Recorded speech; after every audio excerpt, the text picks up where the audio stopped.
Cabinet की बैठक में बेहद अहम फैसले लिए गए। केंद्रीय कैबिनेट ने मनरेगा का नाम बदला है।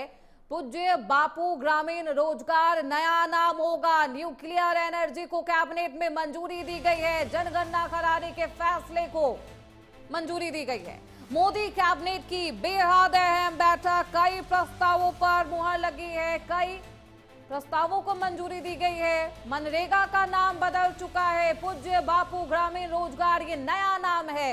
न्यूक्लियर एनर्जी को भी कैबिनेट से मंजूरी दी गई है। जनगणना कराने के फैसले को मंजूरी यहां पर मिली है। कास्ट सेंसस हो या फिर काउंटिंग, जिसको लेकर विपक्ष लगातार सरकार को घेरने की कोशिश करता है, मोदी कैबिनेट में उसमें भी बेहद अहम फैसला लिया गया है। मनरेगा का नाम बदल चुका है। केंद्रीय कैबिनेट ने मनरेगा का नया नाम रखा है। पूज्य बापू ग्रामीण रोजगार ये नया नाम होगा। न्यूक्लियर एनर्जी को कैबिनेट से मंजूरी दी गई है। जनगणना कराने के फैसले को मंजूरी दी गई है। ये तीन बेहद अहम फैसले जो प्रधानमंत्री मोदी की कैबिनेट में लिए गए हैं। मोदी कैबिनेट की बैठक में ये बेहद अहम फैसले लिए गए। जनगणना कराने के फैसले को भी मंजूरी दी गई है। पूज्य बापू ग्रामीण रोजगार नया नाम होगा मनरेगा का। न्यूक्लियर एनर्जी को कैबिनेट से मंजूरी दी गई है।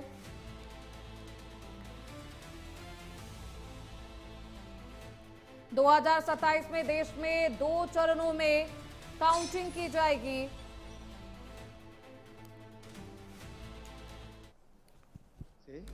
सेतु means seamless, efficient and transparent utilisation of coal. इसके माध्यम से जो नॉन पावर सेक्टर्स हैं, स्टील हो गया, एल्यूमिनियम हो गया, स्पॉन्ज हो गया, सीमेंट हो गया, इन सब सेक्टर्स के लिए जो कोल का रिक्वायरमेंट होता है, उसको एक बहुत ही ट्रांसपेरेंट मेथड से ऑक्शन करने की व्यवस्था लाई गई थी 2016 में कोल सेतु के माध्यम से। अब उसमें एक सेकेंड बड़ा रिफॉर्म किया गया, आज कैबिनेट में अप्रूव हुआ है।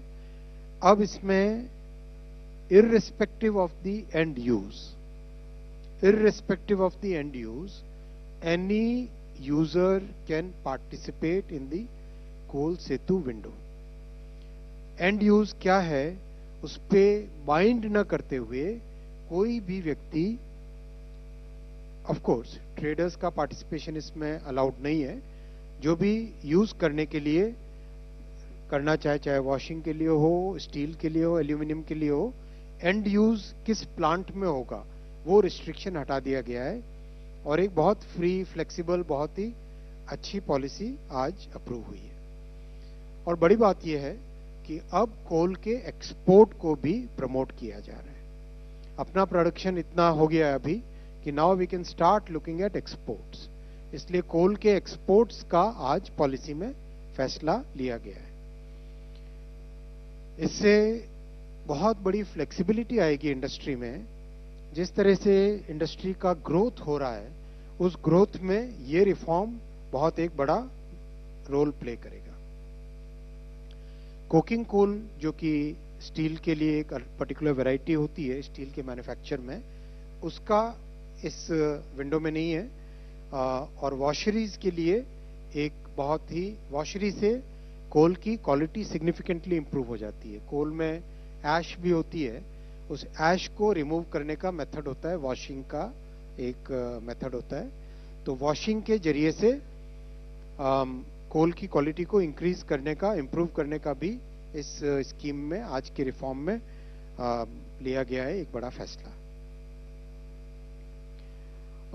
ओवरऑल देश की एनर्जी सिक्योरिटी इस फैसले से बढ़ेगी और जो इंडस्ट्रियल आत्मनिर्भरता है वो भी इससे इंप्रूव होगी, क्योंकि इंडस्ट्रीज को फ्लेक्सिबल कोल सप्लाई मिलने से they will be able to plan their expansion in a very proper methodical way. आज का तीसरा बड़ा फैसला लिया है कोपरा के एमएसपी का। आप सब जानते हैं प्रधानमंत्री जी ने 2014 में जिम्मेदारी लेने के बाद से लगातार किसानों के लिए बड़े फैसले लिए हैं और एमएसपी को 50% ओवर द कॉस्ट, वो एक क्लियर प्रिंसिपल लेके चले हैं, जो कि कई वर्षों से डिमांड थी और 2014 से पहले की सरकारों ने कभी इस पे कमिटमेंट नहीं दिया था, वो कमिटमेंट माननीय प्रधानमंत्री श्री नरेंद्र मोदी जी ने दिया और उस कमिटमेंट के कारण किसानों में एक सिग्निफिकेंट, उनकी लाइफ में सिग्निफिकेंट इंप्रूवमेंट आया है। बड़ी मात्रा में करीब करीब 21 लाख करोड़ रुपए से ज्यादा का एमएसपी का अमाउंट किसानों के अकाउंट्स में पहुंचा है और डिजिटल टेक्नोलॉजीज का भी यूज हुआ है जगह जगह। तो एक बहुत बड़ा ओवरऑल एक ओवर आर्चिंग बेनिफिट किसानों को प्रधानमंत्री जी के पॉलिसीज के कारण मिला है। इसी कड़ी में आज कोपरा के लिए एमएसपी का अप्रूवल हुआ है। दो तरह के कोपरा क्रॉप्स होते हैं, एक मिलिंग होता है, एक बॉल कोपरा होता है। मिलिंग कोपरा का 12,027 रुपए 12,027 पर क्विंटल रखा गया है। That is the MSP approved for milling copra and for ball copra the price which is approved is 12,500 rupees per quintal. ये दोनों अगर आप देखेंगे तो these two are above 50% over the cost. और इसके लिए बहुत एक साइंटिफिक तरीके से, as you all know, CACP इसका बहुत साइंटिफिक तरीके से स्टडी करता है। और तमिलनाडु, केरला, कर्नाटक और आंध्रा, ये 4 स्टेट्स ऐसे हैं जो बड़े प्रोड्यूसर्स हैं कोपरा के। इन स्टेट्स में कोपरा का प्रोडक्शन बहुत होता है, तो यहाँ पर ये आज का फैसला बहुत इंपॉर्टेंट होगा।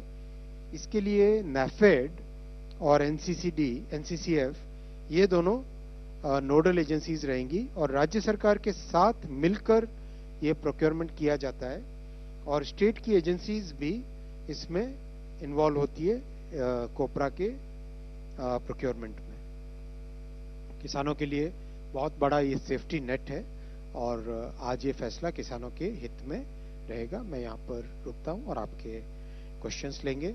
और जिस तरह से पिछली बार हमने एक नया पैटर्न स्टार्ट किया था, उसी तरह से आज भी 3-4 क्वेश्चंस एक साथ लेकर फिर हम उनके आंसर्स देंगे। इधर से स्टार्ट करेंगे हमेशा की तरह। तो मोदी कैबिनेट में ये 3 बेहद अहम फैसले लिए गए। फिलहाल इसी के साथ इस बुलेटिन में बस इतना ही। खबरों का सिलसिला लगातार जारी है, आप देखते रहिए प्राइम न्यूज।